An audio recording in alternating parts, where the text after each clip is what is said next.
स्वामींची सर्व सेवा करून बघितली. जे जे सांगितलं ते ते करून बघितलं. परंतु काही फळ मिळाले नाहीत. प्रश्नाची उत्तरे मिळाली नाहीत किंवा इच्छा पूर्ण झाल्या नाहीत. तर तुम्ही आता स्वामींचे हे 3 गुरुवार करून बघा. मनामध्ये विश्वास ठेवून, मनोभावाने, विश्वासाने आणि श्रद्धेने तुम्हाला हे 3 गुरुवार करायचे आहेत.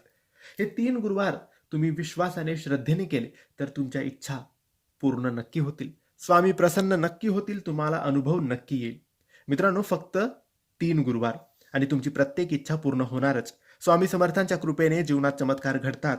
हा एक गुप्त व्रत आहे, जो श्रद्धेने केल्यास कोणतीही अडचण सुटते, मागितलेले मिळते. तर मित्रांनो, पहिल्या गुरुवारपासून किंवा तुम्हाला जेव्हा वाटेल त्या गुरुवारपासून या व्रताची सुरुवात तुम्हाला करायची आहे आणि अनुभव घ्यायचा आहे. तुम्हाला 3 गुरुवार हे व्रत करायचे आहे. कोणत्याही गुरुवारी काही अडचण, सुतक किंवा काहीही प्रॉब्लेम आली तर मग तुम्हाला नवीन 3 गुरुवार करावे लागतील. हे लक्षात ठेवा.